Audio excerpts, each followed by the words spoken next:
right? Being able to be out in nature and to truly and intentionally observe beauty. Yes. To acknowledge and recognize beauty, to see it in a natural form. Because my belief, I'll share that, is that the divinity of the universe is within all living beings. Agreed.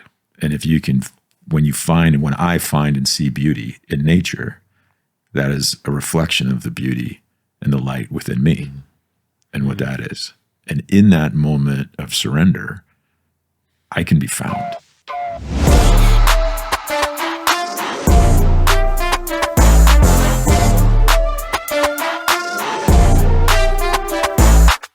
Hey guys, welcome to another episode of The Powerful Man Show. I'm your host, Tim Matthews, with two incredible guests today, Mr. Gregory Shard Jackson, aka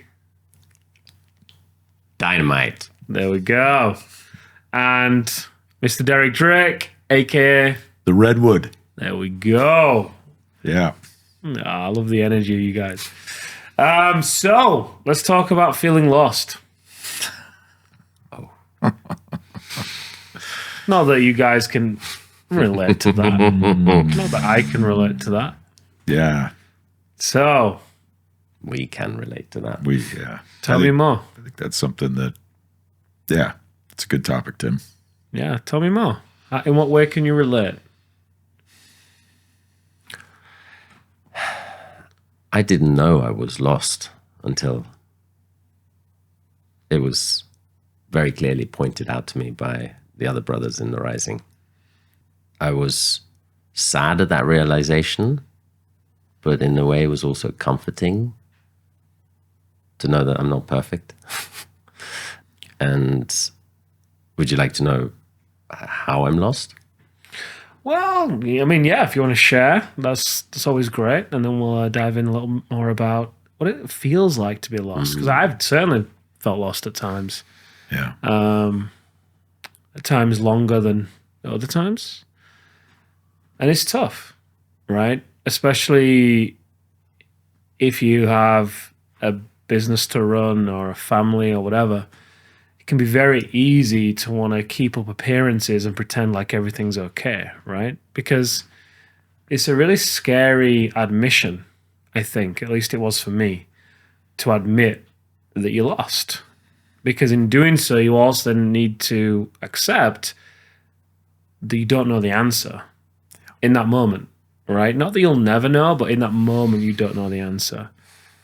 Which for a lot of guys who pride themselves on knowing what to do and pride themselves on being able to solve problems, be it their own or other people's. And also for guys who everybody else looks to for the answer. Yeah. To then not be able to answer the question of either what do I want or where am I going or who am I, whatever it may be, right? It can be tough. Yeah. A lot of guys will push it down, right? I think there's some pride that comes into it as well, right? They don't want to admit that like it's a weakness or a failure or whatever it may be. But it doesn't go away. No. You can't outwork it. You can't out-earn it. You can't outsmart it.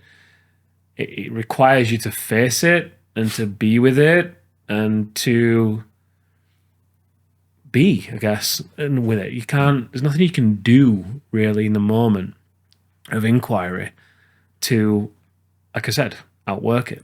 Yeah. I think that's a really good point, Tim. I think, for me, I will say that I spent a good portion of my life being lost. And then thought, especially after the reset a few years ago, that I wasn't lost anymore. And made a lot of progress in finding myself, but it was progress. And this last week here at the Alpha Rising, realized that in fact I'm still not found yet how to be really me and where that is, with more of that inquiry and more of that. And I think one of the the insights for me in this topic of being lost and what that is.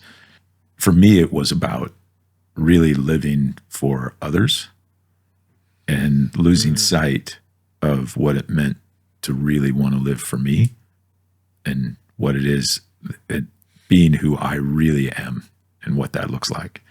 And it's easy. It was easy for me, just my story. It was easy for me to let go of and walk away from, who I am, because the rewards for doing things for others, not necessarily out of just genuine service, but because that fulfilled a need for me. It was like being in the forest and, oh, well, there's a berry, there's a berry, there's a berry, there's a berry, there's a berry, there's a berry. And just, gathering, foraging, all of that stuff. And then all of a sudden you stand up and you look up and you're like, where the hell am I? And maybe you've had all these rewards and all of this stuff, but you're in a place that you don't recognize at all, or you didn't want to be. And that was my experience. And yeah, it's tough, isn't it? Because a lot of guys have told me, instead of building a life, they feel like they've built a prison. And they can often feel kind of trapped by it, whether their burn rate is so high because over the years they've gone and have built a home or acquired things, or that their cost of living has grown so much as they've tried to avoid the feeling of being lost by filling that space or that void, if you will, with something outside of them. Obviously, it never works, right? The way to overcome feeling lost is to get unstuck and get clear, right? And I think what you said is so true because, where you were at after the reset was so much better than where you were before, right? yeah, But equally, where you were going is so much better than where you were after the reset. yes. Right? There's levels and layers to the game, right? So it makes complete sense. What about you? As I said, I didn't know I was lost because I do know that I'm not eternally lost. Thanks to my faith, I know exactly who I am and why I am. And I think, no, I know I needed to be here this very moment in time to find out that I was lost at this very moment in time. So for me, I love it. it's a temporary state of being. It enabled me to both accept that fact that I am lost because it was told to me by others in a way that I was very open to receive. And in the very moment that I was able to accept that, I also found the solution. Nice. I love that. I think you're spot on, right? Because I think there's so much stigma around men admitting that they feel lost at times. Yeah. That it is a temporary thing. You're completely right. Or it can be a temporary thing if you're willing to accept it without ego and thus then gain the clarity, right? And once you get the clarity, it's easy to then move forwards. But I think so many people wrestle with the idea of being lost because as men, we should always know the answer. We should always know what to do. We should always know where we're going. We should always, all the things that society says that we should be, right? Yeah. But underneath all that, we're also human, right? So inevitably, there are going to be times when we get lost. And that's the first step to being able to be found, is to acknowledge you don't know where you are. You don't have that answer. You don't know what that is. And there's a moment in the Rising this last week where, I was asked the question, and my answer to that was, I have no idea. And your observation of that to me was, hey, that's the most honest I've seen you all week. And I felt that as well. Like, that's actually the most honest I've been. And that the process of this week in particular for me was building to that acknowledgement in a different way than you got it. But it was the same kind of place that we got to, which was a place that neither of us knew we were. Reminds me of mountaineering, right? I've gotten lost a few times mountaineering. Yeah. And it's always been because I've had a little bit of bravado, right? I'm like, I don't need a map. I know where I'm going. I don't need to check the forecast. The weather will be okay. Yeah. But luckily, in those moments of being lost, I've had connection. It was internet connection in this scenario. Little GPS action. Yeah. Got me out of it. Yeah. But there's so many metaphors, right? The need for the right map. Yeah. The need for the right guide so you can understand the forecast and what might be coming, right?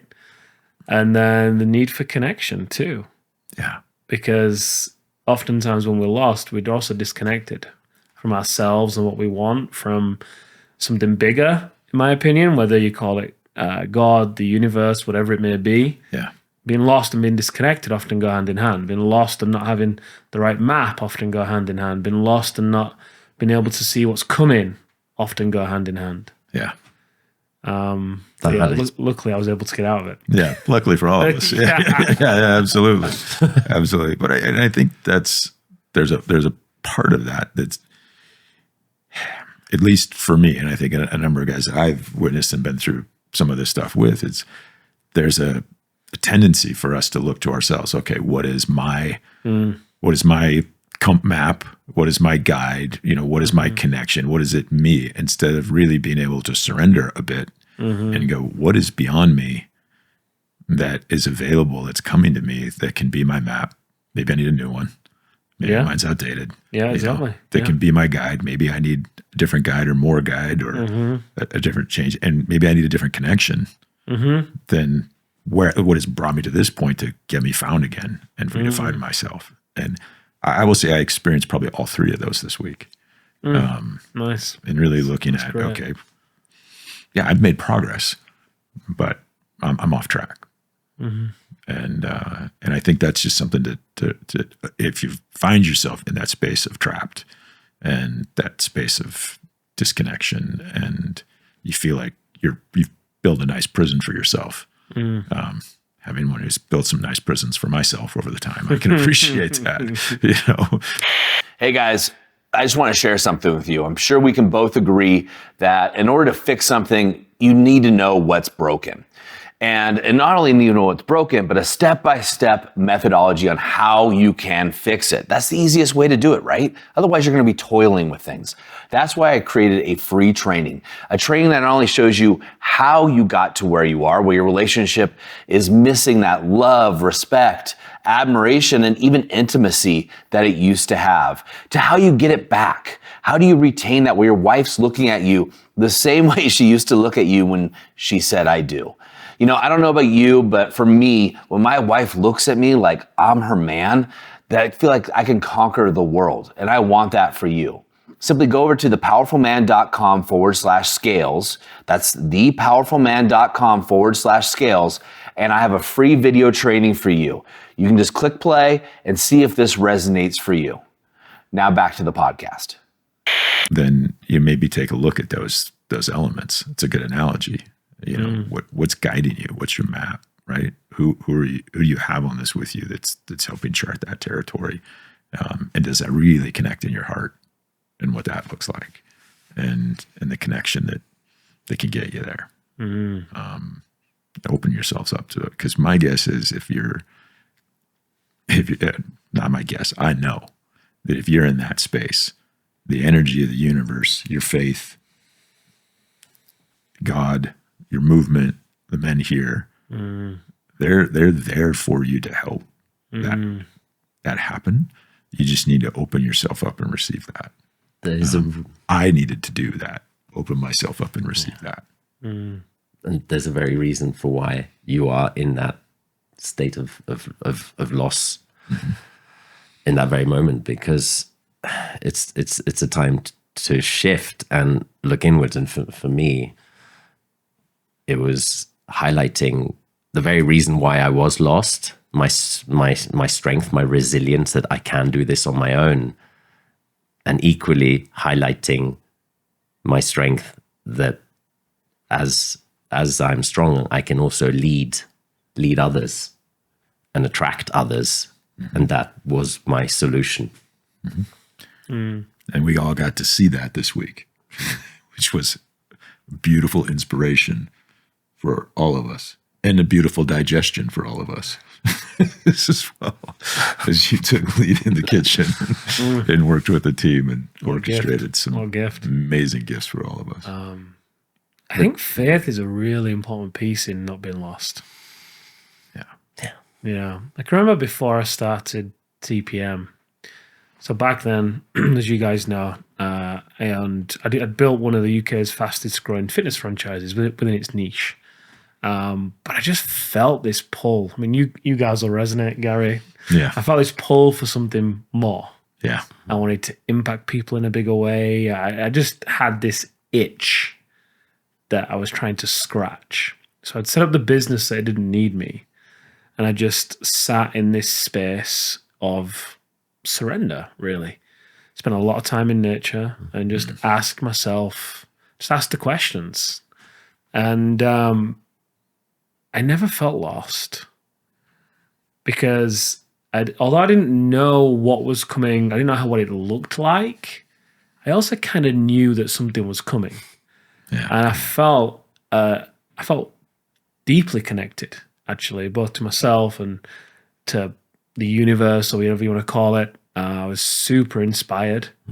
I was just living with so much flow and ease, right? Yeah. It was a really magical time. I just think it's key. It's key to have that faith, whether it's religious, spiritual, whether it's from other men, whether you got to borrow belief, right? And you can borrow the belief from religion, from the universe, from people. But that's a key component in not feeling lost. And I think you made a really important point there that I'd like to go back to. And I know it's been key for me. But time in nature. And what I mean by that is by being able to be out in nature and to truly and intentionally observe beauty. Yes. To acknowledge and recognize beauty, to see it in a natural form.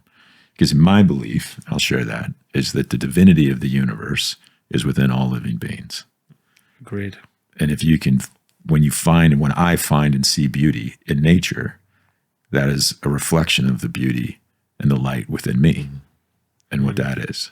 And in that moment of surrender, I can be found.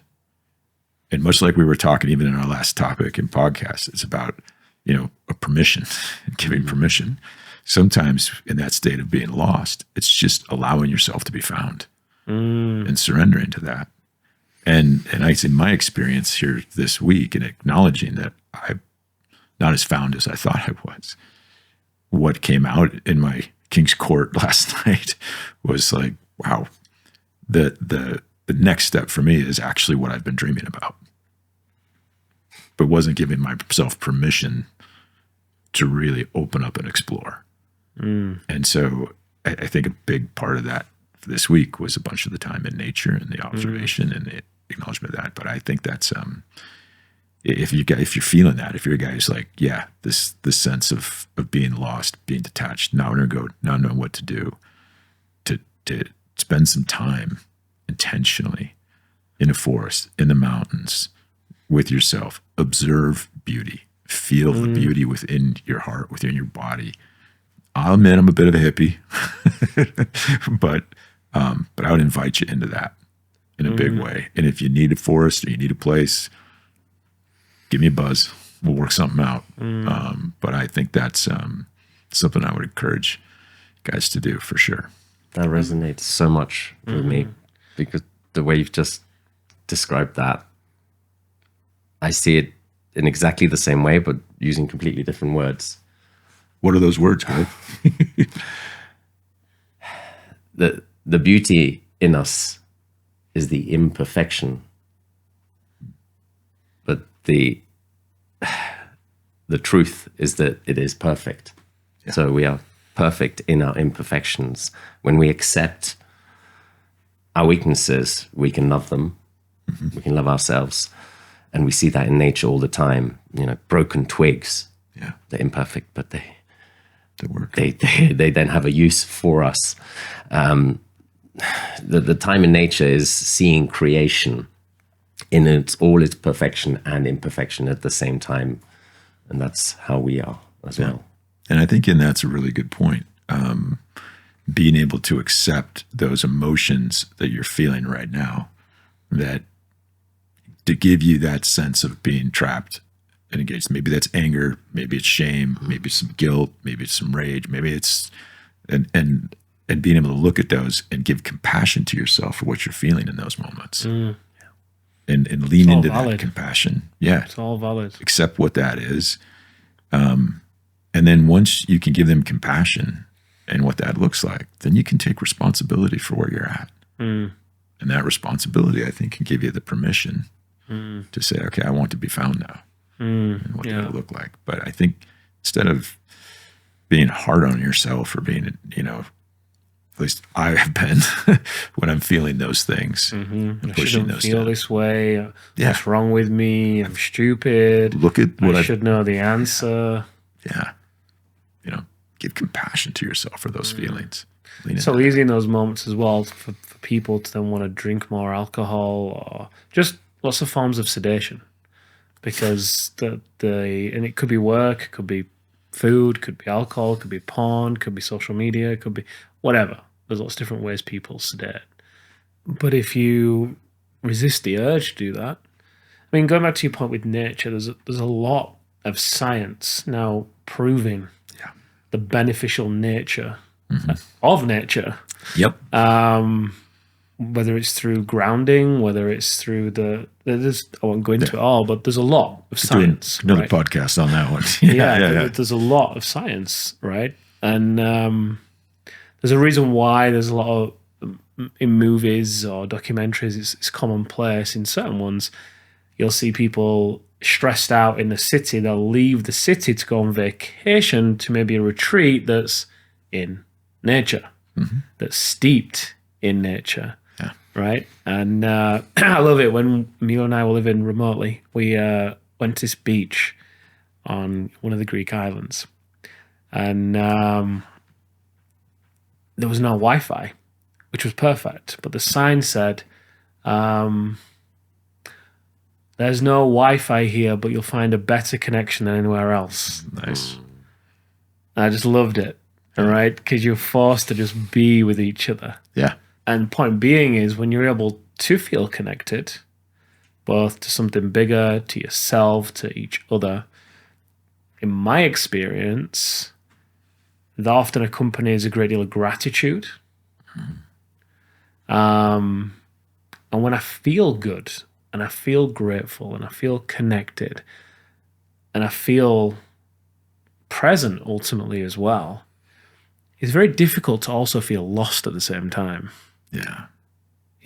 Because feelings of being lost will typically come with being disconnected and feeling alone. So there's just I think we can overcomplicate the idea of feeling and being lost. Yeah. Right? And thinking there needs to be some huge shift that has to happen in life. But in actual fact, it could be a temporary thing where if you just accept that you're lost and you surrender to being found and you choose to go and find some connection, that moment of being lost can actually result in you being found. And you're going to go through phases in life. We are going to go through phases in life of being lost and found. Yeah. I want to go through phases in my life where I am lost and found, because it means I'm growing. It means I'm changing. It means I'm moving.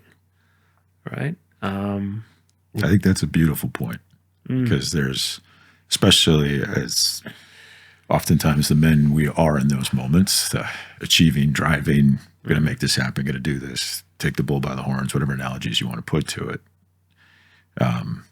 That sense of I will grow myself instead of allowing myself to be nurtured and grow and receiving that. And that sense of being found, you know where you are where you are. Another force needs to find you, and surrendering to that and open to that, I think is key. We have another term for it in TPM, don't we? It's lone wolfing it sometimes. And Yeah. and as I was journaling this week, I realized that that's the antidote to one of my triggers is actually just calling a friend in the movement, and just reconnecting with him on his life, on my life, and filling each other's cups just through that little connection. And it's so simple and so easy to do because we have this community. Yeah. That's true. It's very true. Beautiful. So, guys, as we always say, at the moment of insight, take massive action. We'll see you next time on The Powerful Man Show.